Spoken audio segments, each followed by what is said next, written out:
porque o meu armazenamento está extremamente cheio. Começou a gravar. Obrigada. Deixa eu ver. Para mim não apareceu a mensagem de gravação. Para mim apareceu, parece que está gravando já. Ah, beleza, então, obrigada. Então, como eu estava dizendo, pessoal, o texto encaminhado no grupo se chama Silenciamentos, Sangue e Coragem, a historiografia da literatura brasileira de expressão LGBTQI+, e a análise Foucaultiana da sexualidade. Os autores são Giovanni Fernandes Gomes da Conceição e Valdiene Zanetti Nunes. Pode passar, por favor. Eu quis comentar brevemente sobre a biografia desses autores, né, porque é sempre importante conhecermos aqueles que escrevem o que estamos lendo. Então, o Giovanni Fernandes Gomes da Conceição possui graduação em Filosofia pela Universidade Católica de Santos, em 2015, graduação em Pedagogia pela Universidade Santa Cecília, 2019, graduação em Letras, Português e Inglês pela Universidade Católica de Santos, 2018, atualmente é o estudante pesquisador dessa mesma universidade, professor de Ensino Fundamental 2, médio e técnico no Colégio Progresso Bilíngue, Colégio Ateneu Santista, Colégio Adélia Camargo Correia e Escola Técnica Estadual Aristóteles Ferreira. E é pós-graduando em Neuropsicopedagogia pela Faculdade Internacional Signorelli. Então, assim, a gente já vê que o currículo dele é bem amplo, né, e em diversas áreas. Pode passar. Já a Valtilene Zanetti Nunes tem graduação em Letras por essa Universidade Católica de Santos, é mestre em Língua Portuguesa pela Universidade Católica de São Paulo, doutora em Educação pela Universidade Católica de Santos, tem especialização em Língua Portuguesa pela Unisantos e Gestão Educacional pela Unimonte. Atualmente é professora da Universidade Católica de Santos e também coordenadora do Centro de Línguas dessa mesma universidade. Então, realmente é só uma breve biografia, né, desses autores para vocês conhecerem melhor. Pode passar? Então, agora vamos adentrar de fato, né, no texto. Bom, ele inicia dizendo que a literatura de expressão LGBTQI+, no Brasil, passou por momentos e intensidades diferentes. Mas antes, né, de falarmos sobre o poder homoerótico para poder romper os julgamentos da sociedade, precisamos falar sobre o início das representações amorosas nos movimentos literários do Brasil. Esse despertar amoroso está presente no romantismo, que coincide com uma necessidade de expressão própria e autêntica dos escritores da época. O romantismo foi inaugurado em 1836, com a publicação do livro Suspiros Poéticos e Saudades, do Domingos José Gonçalves de Magalhães, que buscava também, né, uma valorização da identidade nacional e de aspectos como fauna e flora para a constituição do indígena, o primeiro ser que habitou nossas terras. Então, o ápice da subjetividade brasileira culmina com a segunda geração romântica, que intensifica a criação de histórias de casais formados por um homem que se atraía muito pela intensa beleza da mulher e que experimentava, diante disso, sensações e desejos desconhecidos até então. Inaugura-se nesse período o folhetim, que era uma nova forma, né, para a divulgação das ideias. Os folhetins eram romances ou novelas publicados em capítulos ou fragmentos no século XIX, mas que eram destinados à burguesia, porque nessa época a maior parte da população não sabia, né, ler nem escrever, e lembrando também que havia uma enorme quantidade de pessoas escravizadas. Então, essa narrativa de casais que precisavam enfrentar desafios para ficarem juntos encontrava uma ressonância, né, com esse período. Então, o que acontece? Nesse momento, o único modelo possível de relacionamento que era considerado legítimo era esse do homem e de uma mulher, e também era o único que poderia ser sentido pensado e escrito. Isso é algo muito importante, porque essa noção vai nos acompanhar durante toda a reunião de hoje. Ô, Giovana, um slide saiu. Se você puder colocar de novo, por favor. Peraí, perdão, Mas, porque eu estou em 2 dispositivos, mas se der para você continuar falando, pode ir, enquanto eu continuo. Falando. Então, como as tramas, né, eram um reflexo da coletividade social, a sua função consistia em distrair a elite leitora, e por isso algumas construções ideológicas passavam desapercebidas.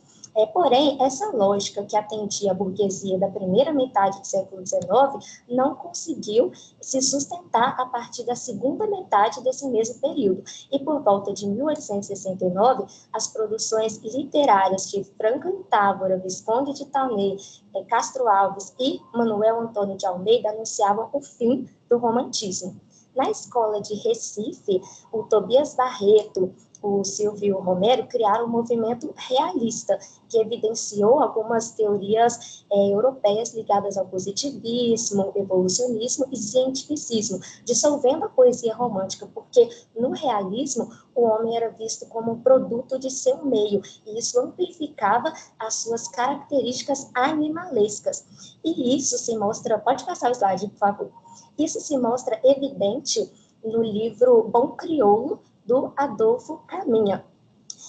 Nessa obra, ele narra a história de um carnal e sensual marinheiro negro, chamado Amaro, que se apaixona por um jovem afeminado, chamado Aleixo. E assim nós temos o primeiro desdobramento do poder homoerótico, ou seja, com a inserção das relações entre pessoas do mesmo sexo nos romances do século XIX. Só que essa inserção não acabou com os julgamentos, pelo contrário, porque nesse contexto a relação homossexual era um sinônimo de tragédia, não poderia ter outro final além desse, né, de um final triste, angustiante. Também porque a vertente naturalista do realismo concebia o sexo como uma prática entre o macho e a fêmea. Então, tudo que destoava desse modelo era considerado anormal. Ou seja, o homossexualismo era reprovado pelo próprio autor do livro. E essa obra teve um grande impacto na sociedade, sendo renegado pelas pessoas abastadas da sociedade, e se tornou uma raridade também em sebos e livrarias. Já em 1937, a Marinha solicitou que o presidente Getúlio Vargas censurasse essa produção literária, porque, segundo esses integrantes da Marinha, a sociedade e as famílias corretas, morais, não deveriam ter acesso a um tipo de literatura como essa.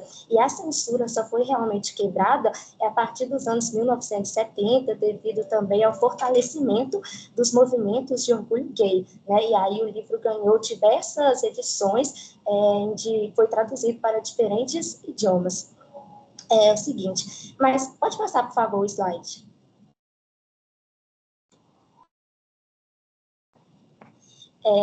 Então, é o seguinte, antes desse trabalho, na verdade, teve um marco introdutório, né, na literatura brasileira de expressão LGBTQI+, que foi o livro Um Homem Gasto, né, do autor Lourenço Ferreira da Silva Leal, publicado em 1885. Só que esse livro era inacessível para mulheres. Ele trata, né, da história de um garoto que tem uma relação sexual com um professor de português, e a partir dessa relação ele começa, de certa forma, depois a se prostituir, né, porque ele encontra ali o seu prazer, né, e acaba acontecendo isso. Então, só que esse poder homoerótico ficou restrito apenas a um núcleo, porque o autor utiliza esse envolvimento, né, do menino com o professor apenas para desencadear os acontecimentos posteriores, enquanto no livro do Adolfo Caminha, os personagens principais eram os dois homens, né? Então, aí esse poder homoerótico permanece durante toda a obra. É por isso que quando a gente fala do marco inicial da literatura LGBTQI+, no Brasil, ele é mais lembrado do que este livro, Um Homem Gasto. Mas existem algumas semelhanças entre eles, como, por exemplo, os dois percebem o homossexualismo como uma doença, e é por isso que eu estou utilizando esse termo, né? No início eu também tinha explicado que eu falo LGBTQI+, porque o texto, né, já foi escrito alguns anos antes, então ainda não tinha as outras siglas, né, como o PN, por exemplo. Então, toda vez que eu me referi ao homossexualismo, eu estou seguindo, né, assim, o que o texto fala, porque na época essa era a doença do século XIX, o homossexualismo, né? Então, mesmo que hoje em dia a gente já não use mais esse termo, a gente fale mais sobre homossexualidade, por exemplo, mas, enfim, o texto utiliza esse termo, né? Então, é o seguinte, é isso, os dois livros viam o homossexualismo como uma doença, né? Para o Adolfo Caminha, essa doença resultava em uma tragédia, sempre, e para esse autor resultava nessa venda do corpo. Então, no início do século XX, essas literaturas de expressão LGBTQI+, passam a fazer mais parte da realidade das pessoas, mas até esse momento não tinha sido produzido nenhum romance entre as mulheres. E por mais que o século XX tenha suavizado um pouco esse ar patológico das relações homossexuais, elas ainda eram vistas como uma doença que precisava de tratamento. Pode passar.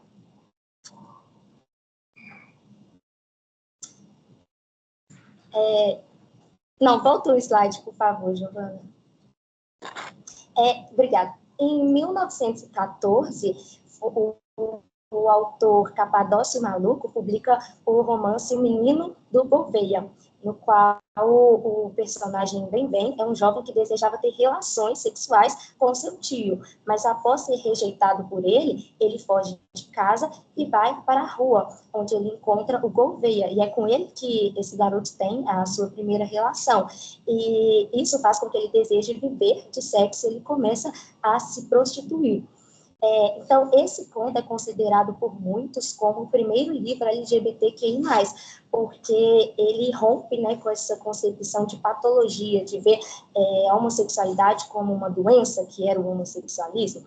O livro não recebeu tantos julgamentos, só que ele traz uma perspectiva muito sexualizada da relação entre os dois homens, né? Então, tem passagens, assim, muito explícitas, sabe? E é assim que acontece esse segundo desdobramento homoerótico, por meio desse transbordar de sentimentos e desejos que existiam nas pessoas vistas, né, como sexuais. Só que ainda tinha muito preconceito, porque esse personagem Bem, por exemplo, era visto como alguém que tinha aspectos afeminados, então ele sofria muito preconceito por isso. E aí, com o tempo, a temática LGBTQI+, vai se ampliando e outros grupos da comunidade passam a ser retratados também na literatura. Pode passar.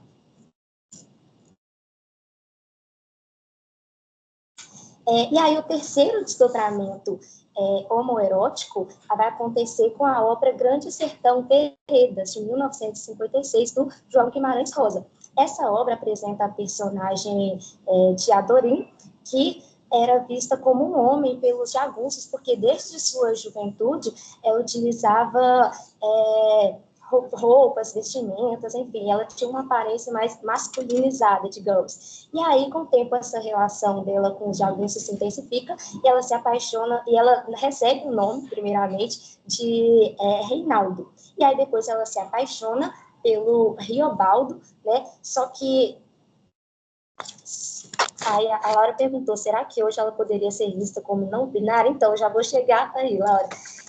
Então, é o seguinte, ela se apaixona, né, pelo homem Riobaldo, e esse Riobaldo passa por muitos complexos dentro dele, porque ele pensa, poxa, então eu estou apaixonado por um homem, né, isso não era bem visto entre os jagunços, mas depois de uma certa batalha, Teodorim acaba morrendo, e aí ele descobre que, na verdade, era uma mulher, né, porque ele estava apaixonado esse tempo todo, e ele não lutou por esse amor, e depois já não tinha mais tempo, né.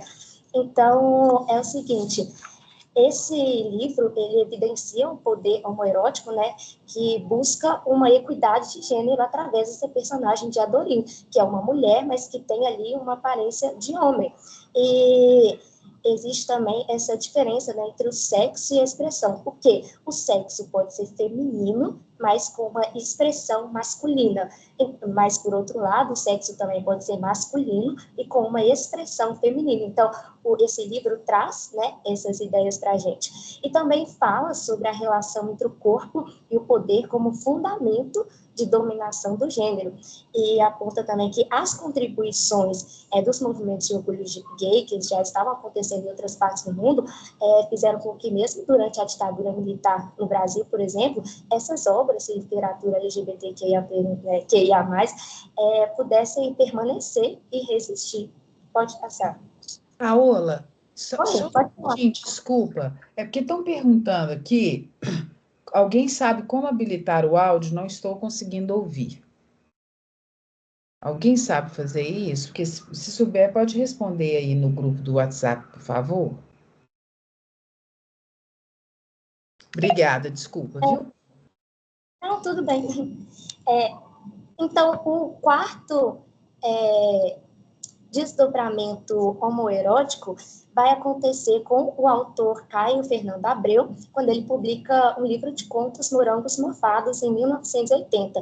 E esse livro era quase como um diário, né, em que ele falava sobre as dificuldades de ser uma pessoa gay, né, na sociedade brasileira, todos os desafios que essas pessoas têm que enfrentar, e essa obra teve maior visibilidade porque o próprio autor era, né, uma pessoa gay, uma pessoa homossexual. Então, isso fez com que outros homens que se sentiam da mesma forma pudessem se ver representados ali, né, naquelas páginas. E o quinto desdobramento homoerótico, por fim, foi realizado pela Hilda Rist, Cassandra Rios e Nelson Luiz de Carvalho. As duas primeiras autoras introduzem a temática queer e lésbica na ficção, e enquanto o último autor foca mais na homossexualidade e na bissexualidade.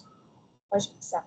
Então, esse, gente, foi um breve panorama, né, de algumas literaturas brasileiras para a gente entender melhor, né, como que essa temática LGBTQIAPN+, foi retratada no Brasil, né, desde os seus primórdios. Então, a gente vê ali que tinha um estigma muito forte, né, das pessoas homossexuais serem consideradas como doentes, né? A doença se chamava homossexualismo e precisava de tratamento. Então, para um autor, esse homossexualismo só poderia resultar em tragédia, para o outro só poderia resultar na venda do corpo, né? Inicialmente, a gente também não tem uma presença né, de literaturas que retratam a relação entre duas mulheres, por exemplo, isso só vai acontecer com o tempo. Então, foi só um panorama geral mesmo. E agora eu vou comentar alguns aspectos teóricos. Assim, eu sei que o propósito desse projeto é fugir um pouco da teoria, mas eu acredito que são considerações muito importantes para a gente entender como que tudo isso foi sendo construído, né? Que eu acho que é o grande ponto aqui, porque as construções sociais se refletem em tudo, inclusive na literatura, mas eu vou ser breve, tá? Não se preocupem. Então, é o seguinte, durante os anos de 1837 e 1901, houve um período, né, conhecido como a Pax Britânica no reinado da Rainha Vitória. E nesse período, a Inglaterra desenvolveu muito, né, através das conquistas territoriais, do enriquecimento, e isso proporcionou uma educação de qualidade para a burguesia. E quanto à sexualidade, as práticas corpóreas e discursivas que anteriormente eram públicas passaram a se tornar privadas. E a reprodução foi vista como tendo uma única finalidade, que era, na verdade, as práticas sexuais, né, foram vistas como tendo uma única finalidade, que era a reprodução. Logo, como dois homens e duas mulheres não podem se reproduzir, pelo menos não de forma natural, isso era visto como algo anormal. Então, a gente vê que essa anormalidade é fruto de construções sociais que envolvem o discurso religioso, discurso científico, discurso jurídico, terapêutico e outros, né? Então, para compreender esse funcionamento do discurso, nós precisamos unir o social e o histórico, o sistema e a realização, o subjetivo e o objetivo, o processo e o produto.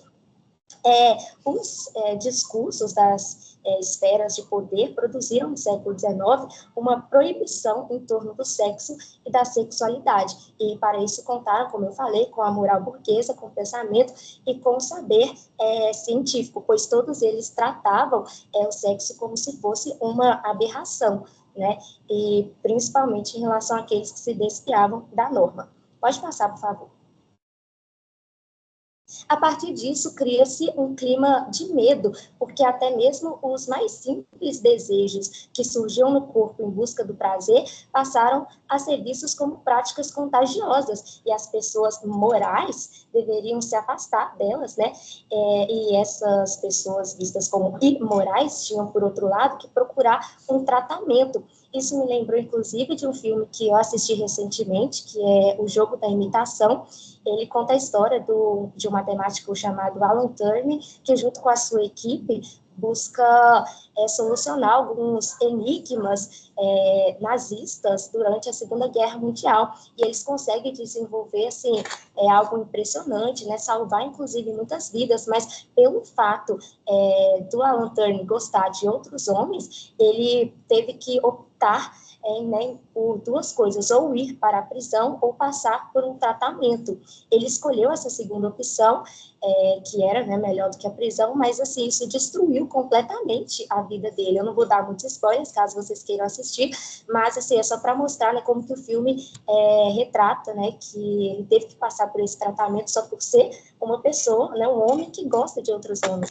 Deixa eu ver, a Laura comentou, também tem aquela cena horrível em The Handmaid's Tale, da castração da moça. Esse eu não assisti, Laura. Se depois você quiser conversar um pouquinho sobre isso com a gente, porque eu não vi. Mas, enfim, pode terminar de digitar e o pessoal vai lendo também. Eu vou prosseguir aqui. E aí, o Foucault, ele vai analisar alguns estudos sobre fisiologia de reprodução animal e vegetal e perceber que estavam muito mais avançados que essas produções discursivas de cientistas. E aí a gente percebe uma utilização de conceitos biológicos para tratar o sexo como uma prática pecaminosa. E também havia a medicina do sexo, que tentava disfarçar a imposição de obstáculos morais e mascarar medos tradicionais que eram inquestionáveis. E aí o texto também vai dizer que houve, neste período, um impedimento da produção de verdade sobre o sexo e a sexualidade, porque enquanto a biologia, por exemplo, desejava saber cada vez mais, a medicina do sexo queria não saber, e o conhecimento que já havia sido adquirido, a medicina do sexo transformava, né, o manipulava para estar aos moldes da elite dominante. Por outro lado, o texto também fala que, por exemplo, na China, no Japão, na Índia, Roma e nações muçulmanas, houve uma arte erótica, né, em que a experiência do prazer era regulada pelo próprio prazer, e não por essas noções daquilo que era permitido ou proibido, embora esse saber fosse transmitido de uma forma mais discreta, né, e comenta muito também sobre as práticas de dominação do corpo, das emoções sensoriais, mas sem, como eu disse, essa rigidez, né, que a gente encontra aqui no Ocidente, enfim. Pode passar, por favor, Giovana. E aí, para o Foucault, não foi a censura a responsável por produzir proibições em torno do sexo, e sim a confissão, porque a partir da confissão foi possível normatizar a medicina do sexo, como eu falei para vocês, em meio aos tratamentos do corpo e dos desejos de homens e mulheres. E essa prática tornou os seres humanos como pessoas que deveriam se sujeitar à acumulação do capital para estar em consonância com a regra vigente da sociedade, com aquilo que era legítimo e verdadeiro também, né? E essa produção da verdade, ancorada na medicina do sexo, foi fortalecida por essas práticas confessionais e marginalizou as sexualidades vistas como anormais. Então, a confissão, ela é vista como algo muito importante, central, né, no jogo de poder, porque, por exemplo, a pessoa, ao se confessar, ela se confessa para alguém, e esse alguém, geralmente, não é qualquer pessoa, é alguém que tem o poder de determinar aquilo que é certo, o que é errado, o que é moral ou imoral, né? Então, ele fala também que a transformação, ela foi transformada a partir do século XVIII, né, devido ao protestantismo, à Contra-Reforma, e ela foi perdendo, pouco a pouco, esse caráter sacramental e ritualístico, e adentrando nos lares das pessoas. Então, já não se tratava mais apenas de dizer o que é feito enquanto ato sexual, mas também reconstruir os desejos que tangem o prazer, as obsessões, os fetiches, né, criando-se um aparelho ideológico para poder qualificar as experiências vivenciadas. E quanto mais ilegítima fosse essa experiência do prazer, então mais doente a pessoa também seria. E isso trouxe ali um certo apagamento, um arquivamento dos prazeres mais envolventes, embora esse projeto também tenha estado presente no cristianismo, né, do século XVIII. E esse projeto só começou a ser rompido posteriormente, devido às ações da medicina, da psiquiatria e pedagogia, que perceberam que reconstruir essas práticas sexuais não significava apagar os prazeres de dentro das pessoas, e que elas tinham que focar, portanto, em uma solução para isso, né, em um tratamento, que é o que eu vou falar agora. Pode passar, Giovana, por favor. Então, em 1870, há uma oficialização do tratamento para essa doença que era, né, o homossexualismo. E, neste contexto, as operações terapêuticas eram uma prática imprescindível para poder tirar o pecado atrelado à confissão e transformá-lo em um diagnóstico que levaria à cura da pessoa. E essa cura era uma prática muito difundida, porque quanto antes a pessoa se revelasse, né, um homossexual, por exemplo, em um tempo hábil ela poderia se curar, né, entre muitas aspas, e integrar novamente a sociedade e também procriar, né, se reproduzir e dar lucros aos burgueses. Então, isso causa ali um rompimento definitivo com essa arte erótica.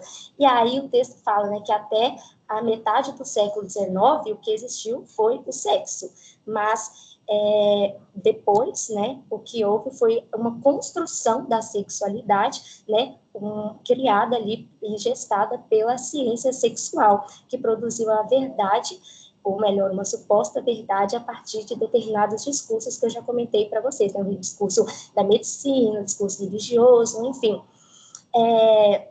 Então, é isso, né? O sexo era visto como uma doença e as pessoas que tinham essas relações anormais não possuíam uma legitimidade. A sexualidade era vista também como uma escolha da própria pessoa.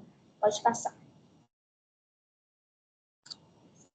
E aí tem um ponto que eu achei muito interessante, que é o seguinte, ao contrário do Freud, né, que atribui as características particulares para o feminino e o masculino com base na experiência infantil que se tem com os órgãos genitais, a Simone de Beauvoir vai dizer que, na verdade, é um ambiente cultural, educacional e social que constrói e impõe as normas para os meninos e as meninas. Então, ela também faz uma distinção entre o sexo e o gênero. O sexo estaria ligado a traços biológicos, como a diferença das genitálias masculina e feminina, enquanto o gênero seria uma construção social relacionada às expectativas que a sociedade tem do que é ser um homem, do que é ser uma mulher. Tanto que tem aquela frase famosa dela, né? Não se nasce mulher, torna-se mulher. E a gente discute muito isso, né? Como que as mulheres foram sendo controladas ao longo de cada século, né? De uma maneira diferente. E os homens também, né? Tem ali um padrão deles, muito ligado à virilidade, à força, à coragem, enfim. Então é isso, né? Ela fala que o gênero é uma construção social. Então, o seguinte, ela rompe, né, a partir desse pensamento com o padrão científico do século XX, com a criação desse conceito de identidade de gênero, né, que se refere muito às experiências dos seres, e fala sobre as práticas de socialização que atingem seres humanos desde a mais tenra idade da vida. Na década de 60, há um aumento muito grande da violência policial contra os homossexuais, mas em 28 de junho de 1968, acontece ali uma ação em um bar de Stonewall, não sei se é assim que se pronuncia, mas nesse bar localizado em Nova York, as pessoas enfrentaram uma ação policial e obrigada, Laura, e transformaram esse dia em um evento simbólico na luta do reconhecimento do orgulho gay. né? E os frequentadores desse bar cunharam esse termo gay para poder lutar contra a ideia do homossexualismo, que estava ligado à doença, né, como eu também comentei com vocês. Já a palavra gay, advém do inglês, está relacionada com a alegria, uma alegria ao extremo. Então, as pessoas passaram a adotar esse vocábulo para poder se expressar e lutar pelos seus direitos, né? A Mariana tinha até me lembrado, né? Ai, Paulo, você está falando homossexualismo, mas não, é porque o homossexualismo, de fato, teve essa palavra, né, que era vista como uma doença, e aqui nessa parte o texto até explica, né, que essas pessoas, esse bar, desejavam romper com essa ideia de patologia, e aí cunharam esse termo gay. Então, assim, houve também um aumento da discriminação dos homossexuais, principalmente por causa do HIV, né, da AIDS, ali na década de 80, e isso fez com que os homossexuais voltassem a ser vítimas de aversão, porque era uma doença contagiosa, então diversos meios midiáticos propagaram essa ideia de que o homossexualismo era realmente uma doença, né, de que a culpa da AIDS era dos gays, né, das pessoas dessa comunidade LGBT, que ia mais e tudo. Então, pode passar, Giovana.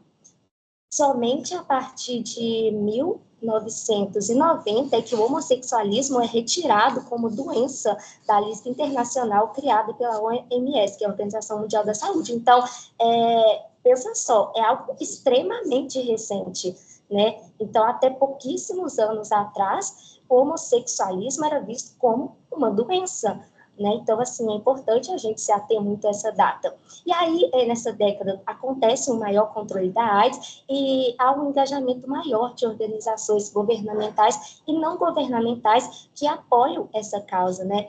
E aí, com essa reestruturação do movimento gay, ocorre uma abertura maior para se tratar de outras temáticas, como as orientações afetivas. Então, eu tinha falado há pouco com vocês que era visto como uma escolha, né, o ato da pessoa, de um homem gostar de outro homem, de uma mulher gostar de outra mulher, e aqui não, a gente já consegue falar de uma orientação sexual, né, não uma escolha, não uma opção, mas sim uma orientação. E também isso traz maior visibilidade para outros grupos, né, igual também comentei da mudança de termo, né, que esse artigo foi escrito há uns anos atrás, então a sigla parava ali, LGBTQI+. Agora a gente já tem LGBTQIAPN+. Então, assim, isso mostra um desenvolvimento também.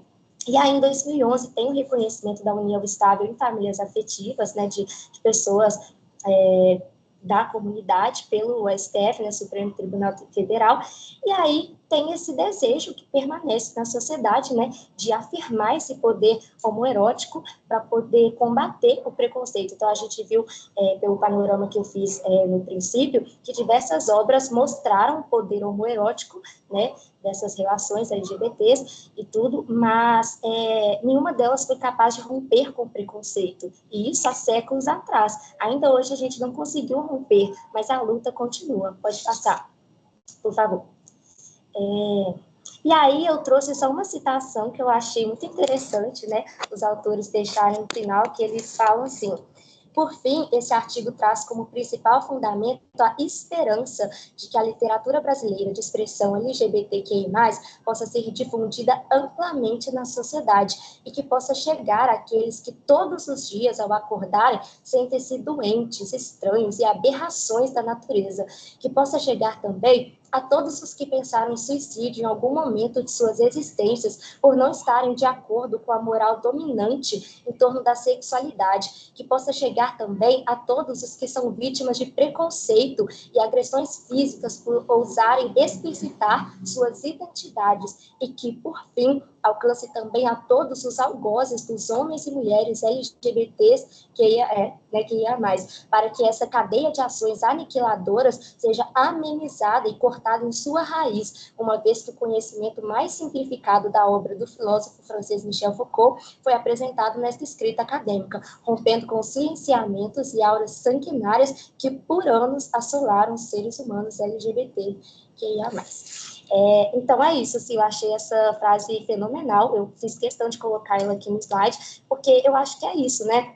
Como eu falei com vocês, o nosso projeto tem esse desejo de sair um pouco da teoria, mas a teoria também é muito importante para nos ajudar a entender como que as práticas são construídas, né, ao longo do tempo. Então, no panorama inicial que eu fiz sobre alguns livros que retrataram essa temática no Brasil, a gente vê claramente toda essa parte teórica ali, né, o homossexualismo sendo visto como uma doença, as pessoas não podendo ter essa liberdade de amar alguém, né, do mesmo sexo, do mesmo gênero. Então, tudo isso influenciou muito, né, esses discursos religiosos, políticos, sempre ali por trás, né, construindo essa ideia de uma sociedade perfeita, idealizada, e qualquer pessoa que se afasta da norma tem que passar por tratamentos, tem que ser presas e mortas, sabe? Então, assim, é algo que a gente tem que pensar também.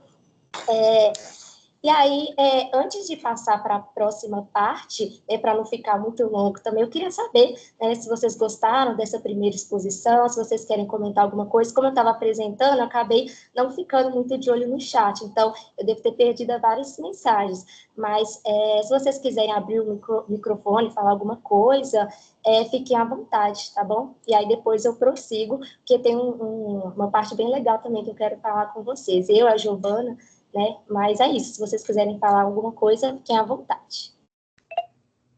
Parabéns, viu, Paola? Muito bom, assim, situa a gente no tempo e no espaço, né? Contextualiza a temática, respeitando aí e lançando mão da cronologia. Acho isso muito importante, porque a gente consegue acompanhar no tempo quais foram as conquistas também, as resistências. Porque se a gente fala de uma violência, né, a gente tem que falar de um outro lado também, que é o lado do sujeito que resiste, né, das conquistas, inclusive as conquistas legais.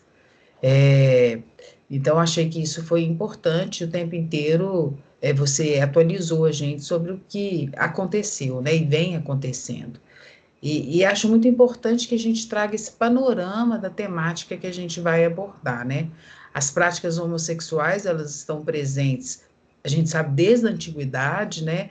Mas no Brasil, desde a colônia, até antes, né? Com os povos originários. Então, as práticas homossexuais, elas existem desde o que o ser humano existe, né? Elas estão aí. No Brasil, elas também foram relatadas em manuscritos, documentos históricos, né, desde da época da colonização. Então, isso está ali, está colocado, né, práticas homossexuais masculinas, femininas, enfim. É muito importante que a gente saiba como trabalhar essa temática e como que a literatura vem representando essa temática. Eu acho que não só a literatura, mas também o teatro, o cinema, a música, né? Porque a literatura também acaba muitas vezes inspirando e se desdobrando em obras fílmicas, como a gente sabe, por exemplo, né? Então é bacana você ter citado o filme também, né? Esse filme é incrível, né? Então tá bom, parabéns, viu? Muito obrigada, Silvia. Pode falar, Camila.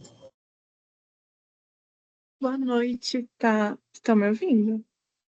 Ah, eu queria comentar um pouquinho sobre a Inquisição, né? No caso, a primeira visitação do Santo Ofício, porque eu estou estudando as relações sáficas femininas no Brasil colônia.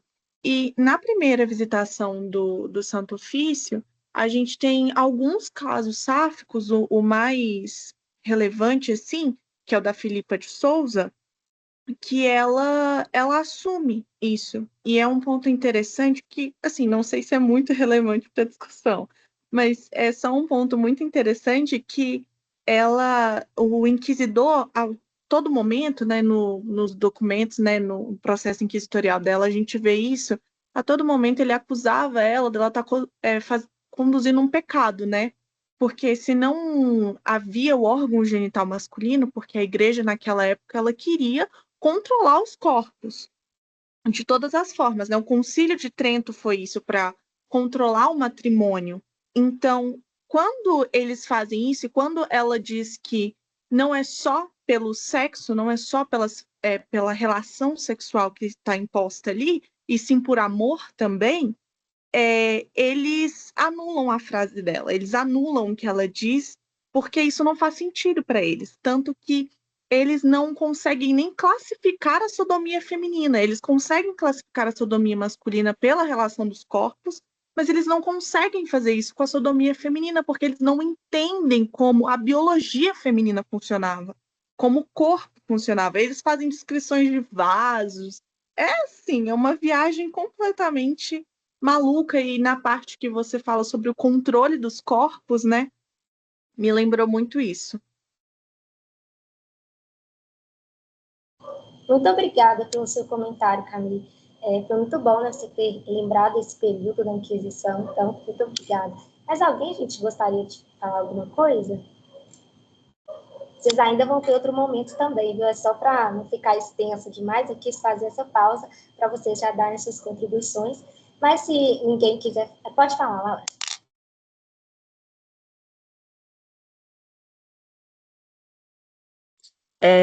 Tá dando para me ouvir? Se tiver uma voz no fundo, é porque tem gente dando aula aqui.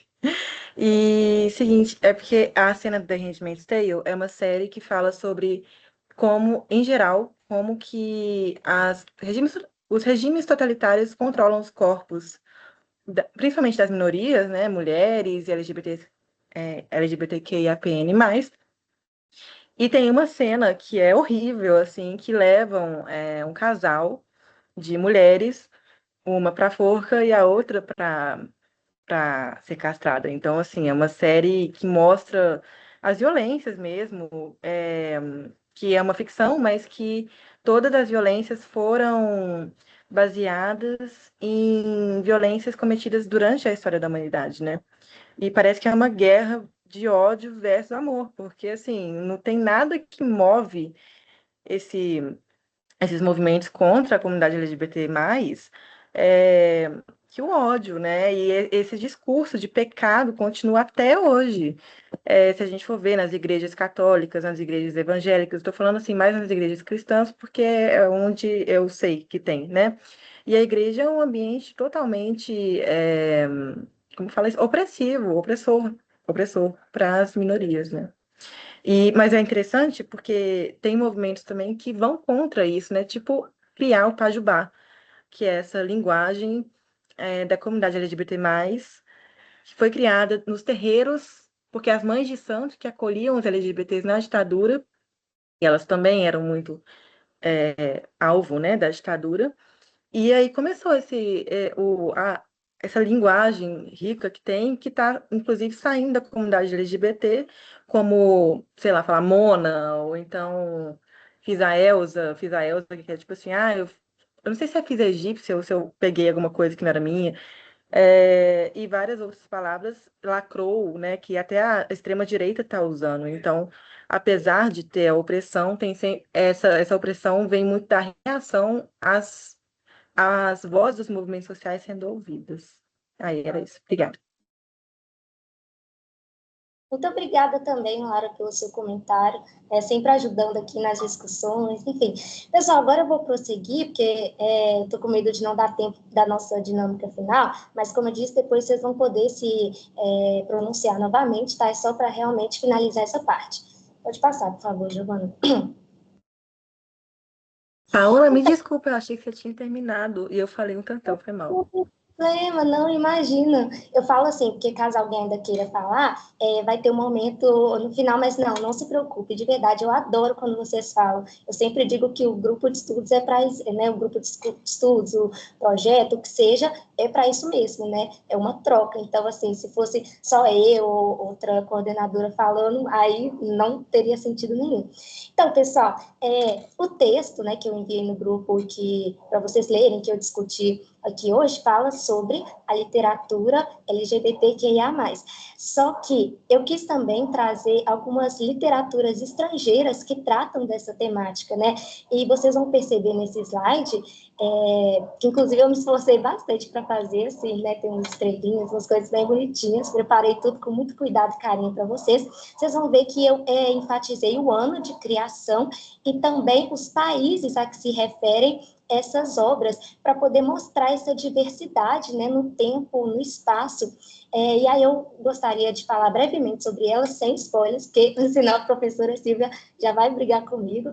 Então, assim, esse livro que eu coloquei em primeiro lugar é o que se chama Carmila, foi publicado na Irlanda em 1872 pelo Sheridan Le Fanu, e ele existiu, se não me engano, 26 anos antes. Obrigada, Mariana, elogiou o slide. Ele existiu 26 anos, se não me engano, antes de Drácula, servindo até mesmo como uma inspiração, porque retrata, né, uma vampira.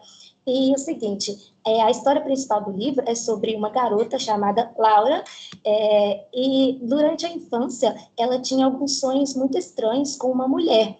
O tempo passa, ela cresce e, de repente, chega na cidade uma mulher exatamente como aquela que ela via nos sonhos e começa a empreender com ela uma relação muito intensa e perigosa também. Então, tem momentos que essa mulher dá beijos calorosos na face dela, que abraça, aperta contra si, momentos como esse. E no livro, ela se questiona sobre esses comportamentos dessa amiga, porque ela não concebia a ideia de uma mulher estar apaixonada por ela, tanto que ela pensa, será que não é um homem disfarçado tentando me fazer a corte? Porque ela já tinha lido histórias que falavam sobre isso. Só que agora eu vou passar a palavra para a Giovana, porque ela também já leu esse livro e gostaria de fazer algumas reflexões, então pode falar com a gente, Giovana. Pessoal, boa noite. A Paola gentilmente me cedeu o espaço de fala aqui para falar um pouco de Carmila. Principalmente porque eu gosto bastante disso da literatura gótica, porque eu acho que é um gênero que acaba trabalhando muito com contextos subtextuais de grupos minoritários ou marginalizados em algum sentido, e a gente consegue entender muito da mentalidade também das pessoas que criaram e que escreveram esses livros, porque às vezes o gênero de horror ele é usado para trabalhar com metáforas de outras questões. E no caso da Carmila, a gente tem um das minhas, assim, elementos do folclore que eu mais gosto, que é a literatura de vampiro. E nesse caso, o vampirismo ele é uma metáfora que até hoje ele é bastante utilizada. A gente sempre vê filmes novos de vampiros saindo e coisa do tipo, porque é uma metáfora que está sempre se renovando no sentido de que ela sempre se adequa a novas questões sociais da sociedade. No Oscar a gente viu aí o filme Sinners ganhando, e o Sinners ele traz o vampirismo também como um elemento ali da trama, trabalhando com a questão racial nos Estados Unidos. Mas tem um outro aspecto, e isso foi de uma das minhas muitas leituras sobre o assunto, porque realmente é uma temática que eu acho muito interessante de estudar. Tem um pensador do cinema que o nome dele é Richard Dyer, e ele fala sobre como o vampirismo ele é inerentemente queer, porque a gente está falando de uma sexualidade que ela é transgressora no sentido de que ela rompe com as ideias de binarismo. Então, não é homem, mulher, ou então, sei lá, gênero, sexualidade, etc. E isso é muito interessante. E aí, Carmila, nesse caso, traz essa representação de uma forma muito interessante, porque o vampirismo da Carmila, no caso, ele é um elemento sáfico no sentido de que ela só escolhe vítimas mulheres, ela só mata mulheres, incluindo a Laura, que ela, assim, eu não vou chegar nesse ponto, mas é uma relação que se dá aí também nesse sentido. Isso é muito interessante. E a gente vê esse elemento do vampirismo com um subtexto queer em outras obras também. A gente vê em Drácula, por exemplo. O Drácula, para o autor, ele era uma representação de um patrão porque ele tinha sentimentos conflituosos ali. E o Drácula, ele também é uma representação de uma repressão sexual muito grande, então também faz essa leitura. Eu gosto muito de Entrevista com o Vampiro, e também é uma obra em que o vampirismo é usado com esse sentido. E aí eu trouxe uma recomendação que ela é recente, que é esse livro aqui que se chama Enterra em Nossos Ossos da Meia-Noite, da V.E. Schwab. E nesse livro aqui, a autora, esse livro é recente, ele é de 2025, e ela vai usar o vampirismo para trabalhar como uma forma de resistência numa sociedade que é homofóbica, misógina, porque é um livro de mulheres e mulheres vampiras, e todas as mulheres aqui elas são sáficas. Então isso é muito interessante, e essa é a minha breve contribuição. Agora eu volto a palavra para a Paola. Muito obrigada, Giovana, pela sua contribuição. Aí, pessoal, No restante dos livros, nós vamos fazer apenas um panorama geral mesmo, né? Assim, é claro que a nossa vontade era explorar toda essa literatura, assim, todos os detalhes, mas a gente só vai falar mesmo brevemente para vocês terem até mais referências também, né? Bom, sobre esse livro de 1890, publicado na Inglaterra, eu sou suspeita para falar porque é o meu livro preferido, O Retrato de Dorian Gray.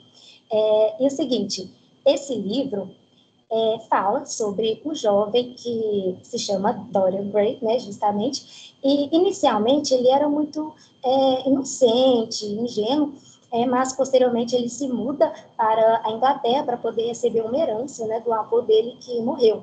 E lá na Inglaterra, em Londres, ele conhece o pintor Basil Howard, que fica extremamente encantado pela beleza dele.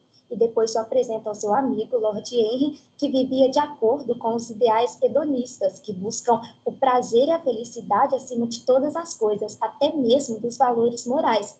E, de certa maneira, o Dorian Gray vai se corrompendo, né, com isso. Mas, para não tocar mais nesse assunto profundo do livro, que é o foco principal, né, por exemplo, o Dorian, ele vende a sua própria alma, né, para poder permanecer jovem e belo para sempre. Depois tem um grande desenrolar nessa história que eu não vou contar para vocês, mas o fato que eu quero trazer para a temática de hoje é que o Dorian estabelece uma relação romântica com esse pintor que fez o quadro dele. E eu mesma não percebi essa relação no livro porque eu li na versão censurada. E eu só fui descobrir isso mesmo depois. Tanto que quando eu li pela primeira vez, eu vi muito mais romance entre o Dorian Gray e o Lord Henry, que eu falei para vocês, do que com o pintor. Inclusive, é algo interessante porque o autor do livro, Oscar Wilde, foi preso depois de ter lançado esse livro, e alguns trechos da obra foram utilizados contra ele no seu julgamento, né? Ele estava apaixonado por um homem também aristocrata, né, poeta Alfred Douglas, e diversas pessoas não aceitavam nem apoiavam esse relacionamento, então ele é preso, e no julgamento ele até fala sobre o amor que não ousa dizer o nome. Então, assim, a gente percebe, né, novamente essa censura acontecendo. Hoje em dia já existe uma versão não censurada do livro, publicado pela Biblioteca Azul. Eu ainda não li essa versão, infelizmente, mas, enfim, eu já me aventurei aí nas pesquisas, nos estudos, então era só para deixar claro mesmo. A outra obra, também vou falar brevemente sobre ela, se chama Carol, que é maravilhoso, gente. Quando vocês puderem, leiam esse livro. Seguinte, ele fala, né, em resumo, sobre uma garota que se apaixona por uma mulher mais velha e elas precisam enfrentar todos os preconceitos e julgamentos da sociedade para permanecerem juntas. O livro era para ter se chamado Carol desde o princípio, mas a autora não queria ser rotulada como uma escritora lésbica, então ela mudou o nome do livro para O Preço do Sal, que faz uma analogia com aquela metáfora bíblica, né, da história de Ló, quando a cidade de Sodoma e Gomorra estava sendo destruída e os anjos iriam salvar a família dele, contanto que eles não olhassem para trás. Só que a esposa dele olha e se torna uma estátua de sal. Então, esse nome, o preço do sal, seria como uma metáfora para o preço que uma pessoa paga por amar alguém do mesmo sexo, do mesmo gênero. Então, tem até o filme desse livro que, ao meu ver, é maravilhoso, sabe? As personagens conseguiram interpretar bem as cenas. E o que mais me chama a atenção nesse livro é porque, por exemplo, você não encontra nenhuma cena mais intensa, sexual entre essas personagens, e para alguns leitores a leitura pode ser até mesmo um pouco arrastada, mas para mim, pelo contrário, foi o que eu mais gostei, porque quando se trata de um relacionamento hétero entre um homem e uma mulher, isso é visto como algo natural pela sociedade, mas quando falamos de dois homens ou duas mulheres, cada pequeno toque, um olhar mais demorado, um simples gesto, tudo isso é quase como um ato revolucionário, pelo simples fato de ser proibido. Então, isso é o que mais me chama a atenção nessa obra, a simplicidade e a delicadeza com que cada página é escrita. Posteriormente, tem também um livro latino-americano, de 1976, que é O Beijo da Mulher-Aranha.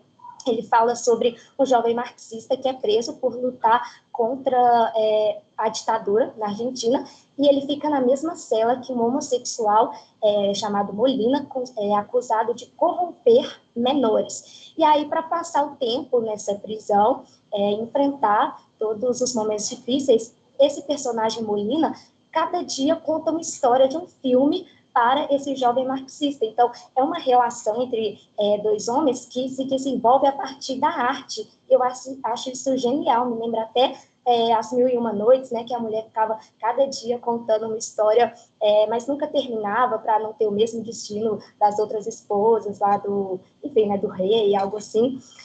Então, é isso, a relação se desenvolve através dos filmes, então, para quem gosta de cinema, é uma fonte tanta. E, por fim, né, uma obra mais recente, de 2017, dos Estados Unidos, é Os Sete Maridos de Evelyn Hugo, que também é maravilhosa. Fala sobre uma atriz muito famosa em Hollywood, da década de 50 em diante, que é justamente a Evelyn Hugo. E aos 79 anos, ela decide publicar uma biografia e, para isso, contrata uma jornalista iniciante, que deixa as pessoas intrigadas, porque ela, como a grande estrela que era, poderia escolher os melhores e maiores biógrafos, e no final do livro a gente entende porque foi essa garota e não qualquer outra pessoa. E o fato é que a Evelyn Hugo se casou com 7 homens, né, como o próprio livro já diz, os 7 maridos de Evelyn Hugo, só que o verdadeiro amor da vida dela foi uma mulher. Porém, as duas lutaram muito para conquistar suas carreiras, né? E a sociedade da década de 50 em diante era muito mais preconceituosa do que ainda é hoje. Então, elas tinham medo, sabe, de perder tudo, apenas por revelarem o amor que existia entre as duas. E aí eu não vou falar o que acontece no livro, mas, enfim, a gente tem, então, essa história, né, dessas duas mulheres, inclusive muitos casamentos que a Evelyn Hugo teve foi justamente para poder disfarçar, né, e a mídia não prestar atenção nas duas, né, já que elas estavam sempre por perto uma da outra, então, para desviar ali os holofotes, ela acaba tendo aí alguns dos casamentos. E aí agora eu passo novamente a palavra para a Giovana, que também vai nos indicar algumas obras com essa temática, então vocês vão sair daqui hoje com um repertório cultural incrível, mas ela também vai ser breve para dar tempo da gente fazer a dinâmica com vocês. Pode falar, Giovana. Gente, eu salvei muita coisa, mas eu vou tentar acelerar aqui, falar bem rápido para dar tempo de falar tudo. Primeiro que eu vou recomendar, e eu queria deixar uma coisa aqui comentada também, eu tentei dar prioridade para escritores que são da comunidade, que são pessoas que se identificam como queer, como mulheres bissexuais, lésbicas ou homens gays, ou bissexuais também, porque eu acho que isso faz uma diferença muito grande quando a gente vai consumir essas narrativas. O primeiro que eu trouxe é do James Baldwin, que eu li muito recentemente, O Quarto de Giovanni. Ele foi publicado em 1956. O Baldwin, ele nasceu em 1924, em Nova York, num bairro negro. Ele era filho... ele era uma família muito pobre, assim, e o padrasto, que ele considerava pai, era pastor, inclusive o Baldwin quase se tornou um pastor também. Ele acaba tendo contato com a educação superior, e aí ele vai para Paris em 1948, onde ele conhece um dos namorados dele, um suíço, e durante a produção desse livro, dura mais ou menos o tempo do relacionamento deles, assim. Mas voltando um pouco mais para a obra, O Quarto de Giovanni vai narrar a história, uma relação bastante complexa entre dois personagens.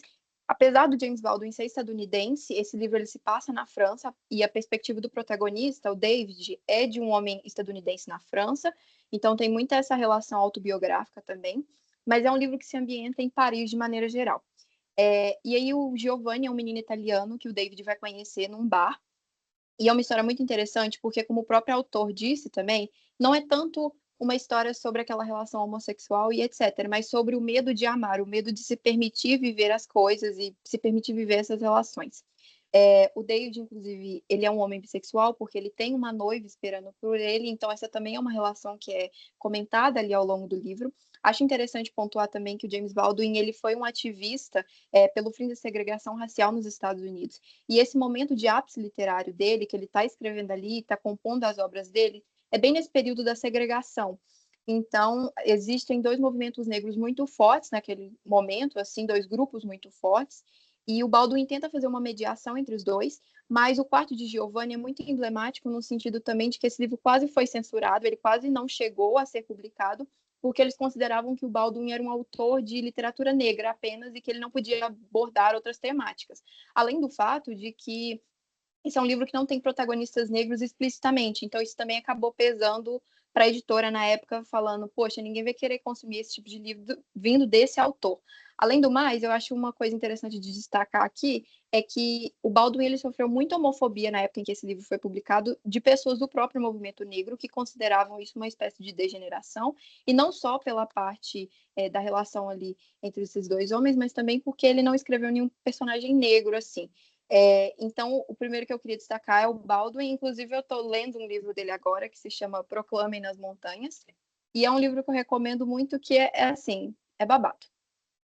O próximo que eu queria recomendar aqui, ele se chama Thérèse et Isabelle. Ele é um livro francês dessa escritora chamada Violette Leduc. Ela é uma autora francesa que nasceu em 1907. Ela era filha de uma empregada doméstica com um nobre, então ela era uma filha bastarda.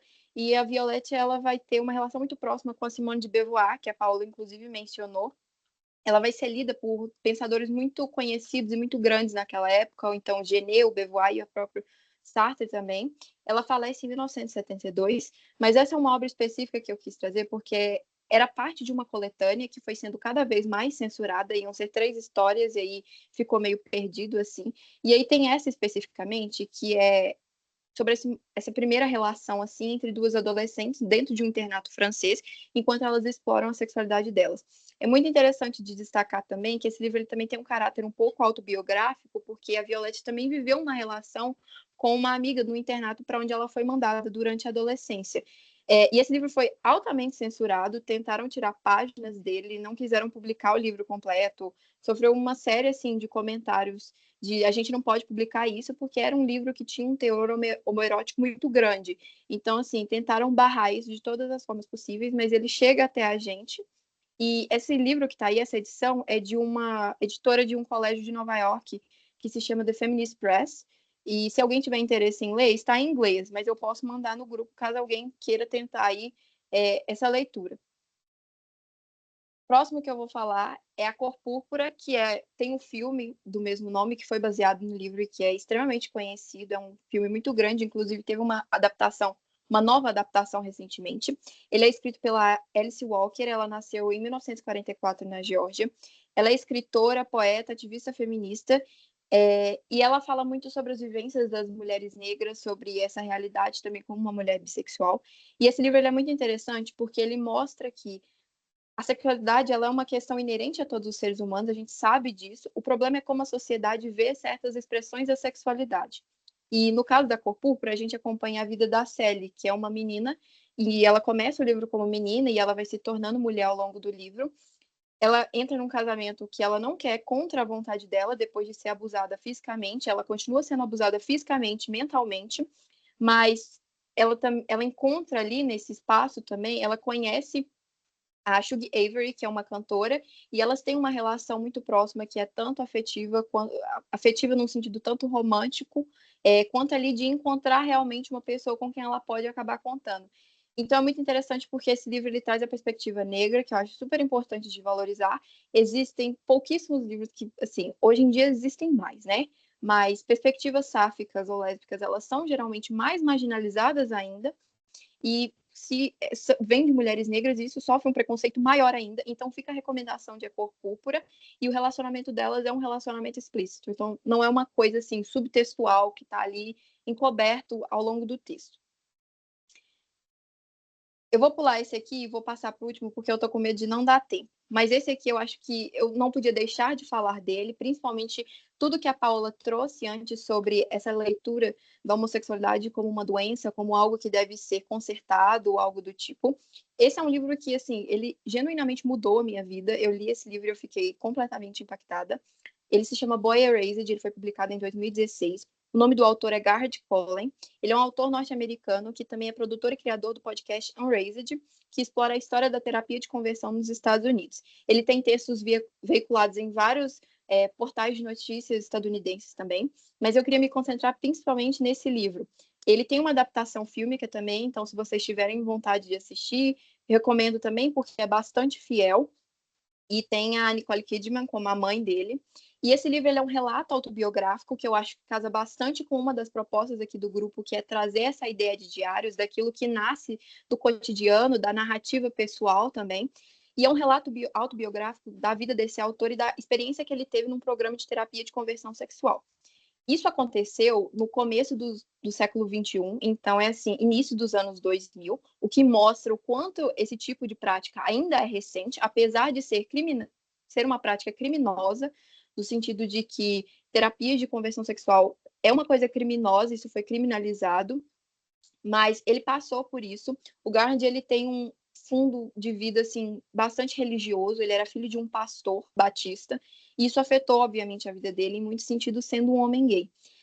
E aí ele vai contar ao longo desse livro sobre tudo que ele passa, tanto dentro do programa, então todas as terapias a que ele é submetido, quanto também todo o período ali da adolescência dele, da vida adulta e etc., como ele lida com essas questões, assim.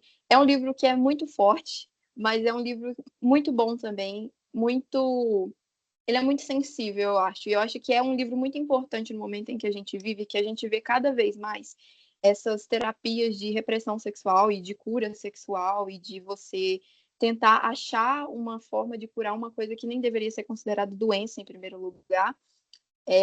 Então é um livro que eu recomendo assim largamente. O filme também é muito bom e tem um artista LGBT envolvido, que é o Troye Sivan, que é um artista, um cantor, um músico gay que é muito famoso também. E eu queria deixar destacado, eu até coloquei aqui um trechinho do livro. Tem vários. Meu livro está todo marcado, porque eu saí marcando um monte de coisa. Mas tem um pedaço que eu destaquei aqui que ele fala o seguinte: e apesar de ter lido aquelas palavras dezenas de vezes, ele está se referindo, no caso, a um versículo bíblico, eu não sabia se queria abandonar a possibilidade de experimentar na vida real a beleza das relações confusas e complexas apresentadas na aula de literatura.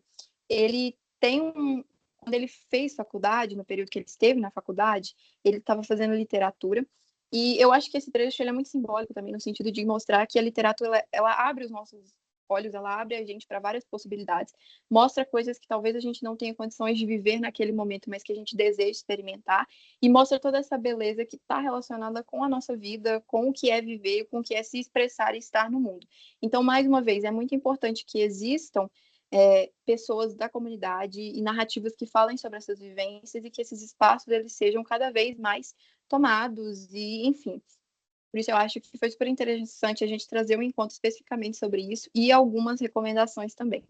E é isso, eu vou passar para o próximo slide e volto para a Paola.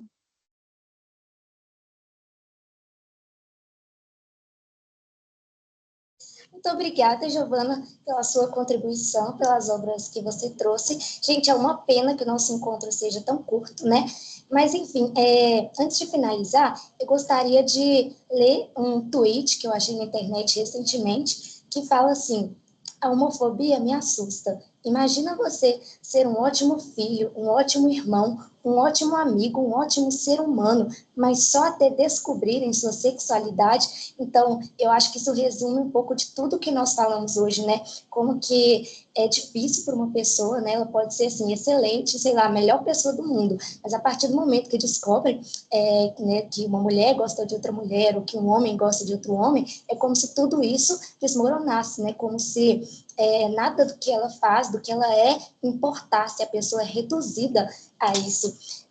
Antes de você falar, Laura, é o seguinte, gente, a dinâmica que eu disse que ia acontecer hoje é o seguinte: a Giovana terminou falando sobre esse livro que traz um aspecto mais autobiográfico, né, até confessional, e o seguinte, nós selecionamos algumas cartas que falam sobre essa temática, né, que são como depoimentos mesmo das pessoas que colocam ali a sua alma no papel, né, que desabafam. Algumas são cartas abertas, outras são cartas direcionadas para as pessoas da comunidade LGBTQIAPN+.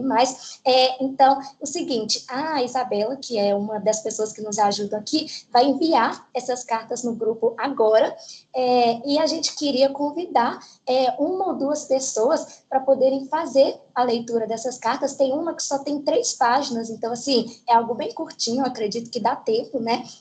Talvez não de ler todas as cartas, mas 1 ou 2, porque a gente quer ter essa participação de vocês também.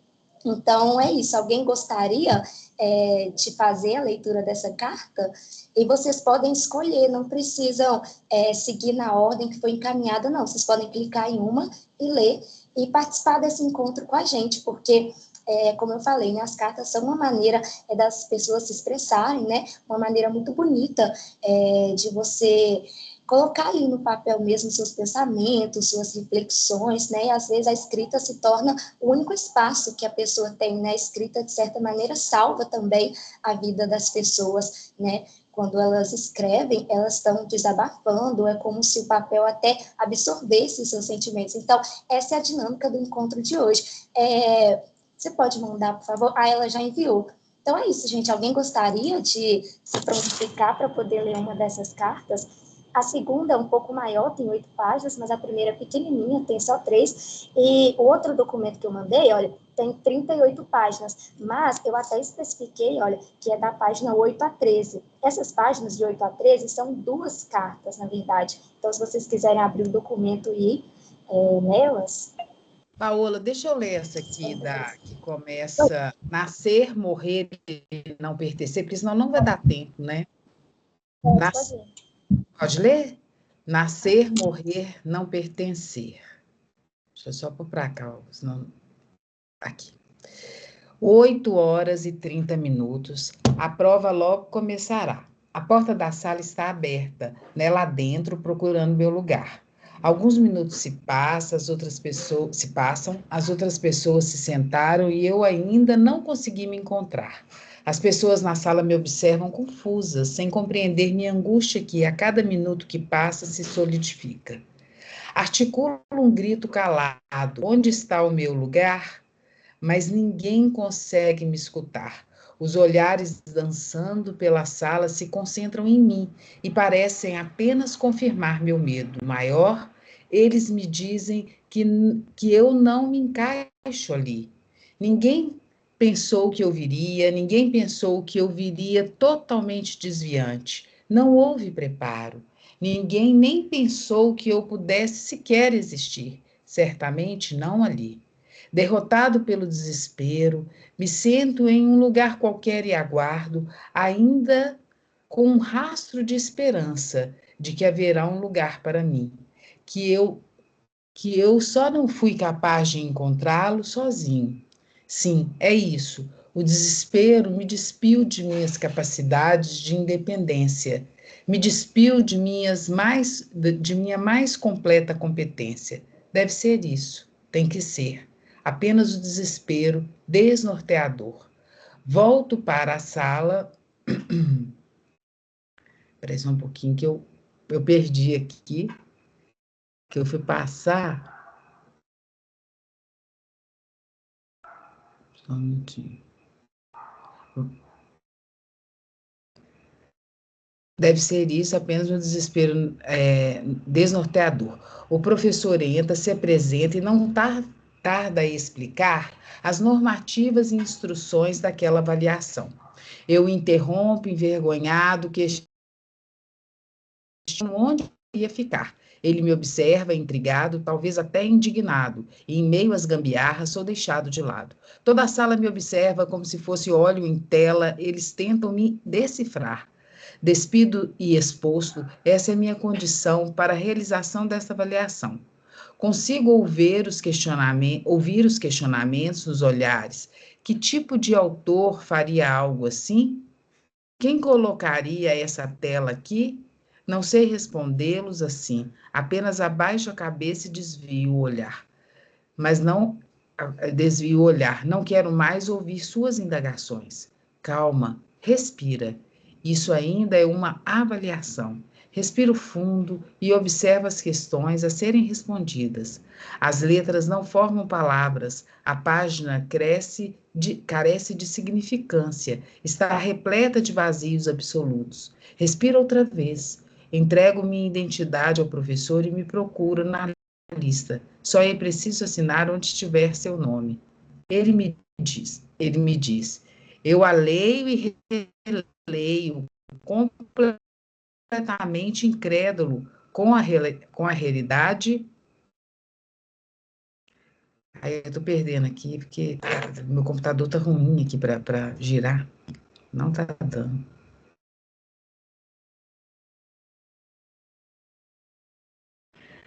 Alguém pode continuar a leitura aí? Porque meu computador deu um pau aqui. Por favor. Com a realidade que se mostra. Ele está saltando uma página. A prova termina, eu posso partir, posso voltar a respirar. Observo o meu redor. Cores e plantas formam a sinfonia que dá vida a um lugar tão lindo quanto se poderia imaginar. Este é um lugar vício e vigor, sim, cheio de vida para todas essas outras pessoas, não para mim. Descobri de modo cruel e inesperado que a minha morte havia sido decretada e eu não tinha o direito de ali estar como os demais presentes. Por fim, a vitalidade me entristeceu ao me arrancar de todas as esperanças. Eu não sei se eu li certinho aqui, porque meu computador está pulando uma página. Eu acho que eu pulei. Não consegui rolar aqui para ler direito. Para mim fez sentido, assim, não sei se você pulou ou não, mas ficou bom. Pulou uma Muito página. obrigada pela leitura. De nada. Pois é, essa carta nos fala Desculpa, gente, muito, é né? porque Mas deu imagina. um problema aqui na tela. Essa carta fala muito, né, gente, sobre uma pessoa se sentir deslocada. A gente percebe que essa pessoa se questiona o tempo todo: será que aqui é o meu lugar? Será que tem um lugar para mim?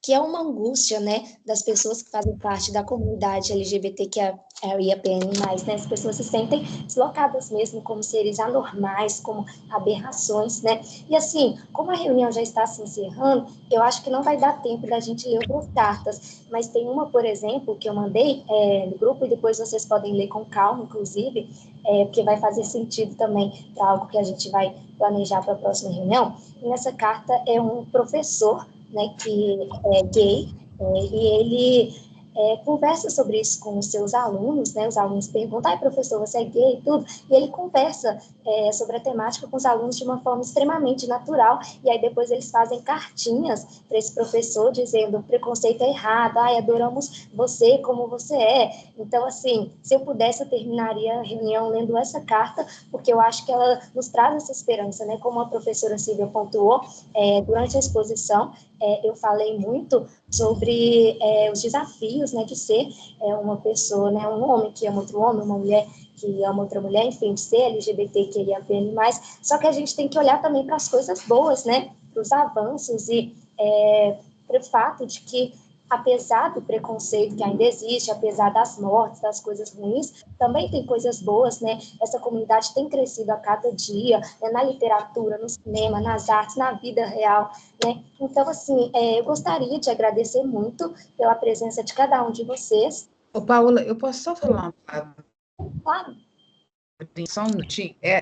Talvez, na próxima reunião, seria interessante a gente começar com a leitura de uma ou duas cartas, né? Eu vi aqui que eu pulei a página 404, mas não estava parando aqui no meu notebook, ela estava passando direto. Eu lia 403, 404, pulei e lia 405. Isso ficou um pouco sem sentido. Mas a gente poderia, na próxima reunião, começar com a leitura de uma ou duas cartas, porque eu acho que a dinâmica hoje ficou um pouco prejudicada, né? Foi acelerada, assim, não deu para a gente fazer, na verdade, né? E eu acho que seria muito importante a gente fazer essa dinâmica. Eu gostei muito do material, né? O material que vocês enviaram, até para honrar esse material, né? Para a gente poder explorar aí a potencialidade desse material. Então, vamos propor isso para a próxima reunião. A gente lê as cartas com calma, devagar, começar a inverter um pouco a ordem das coisas e começar pelas cartas, pode ser?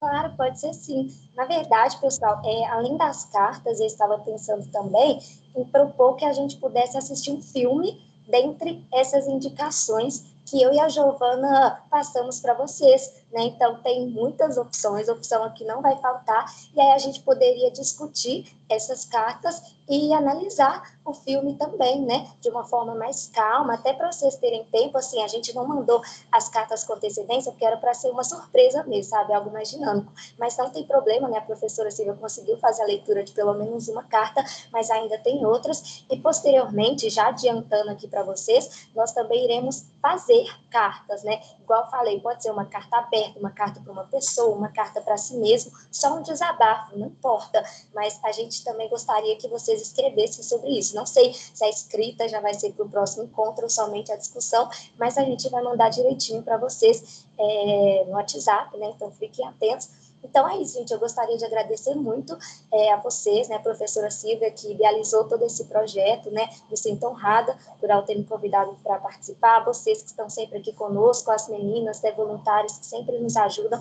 Espero que vocês tenham gostado. Não se esqueçam que o grupo de WhatsApp está disponível o tempo inteiro, então a discussão não precisa parar por aqui. E assim, gente, eu sei que a nossa rotina é muito cansativa, muito corrida, mas olha, eu voto para essa reunião ter mais tempo de duração, hein, gente? Porque, assim, tá muito curto esse tempo e as temáticas são muito interessantes, a gente precisa conversar muito sobre isso. Mas, enfim, né? Vamos ver o que a gente pode fazer. Então, é isso, gente. Muito obrigada. Se vocês quiserem falar mais alguma coisa nesses minutinhos finais. Boa noite, obrigada, viu, meninas? Foi ótimo. E vamos fazer isso então na próxima reunião. A gente lê uma ou duas cartas, discute e depois propõe a dinâmica, a oficina da escrita, né? Tá bom? Pode ser? E lembrando, gente, que vai haver um momento aqui em que a gente vai falar um pouquinho sobre o que é um conto, o que é uma poesia, né, Paulo? O que é uma crônica, tá bom? Para ajudar a gente a se situar aí no mundo da escrita um pouquinho melhor, sem ser nada rígido, tá bom? Beijo, obrigada, pessoal. Tchau, gente. Muito, muito obrigada. Beijo. Gente, muito legal esse encontro. Obrigada.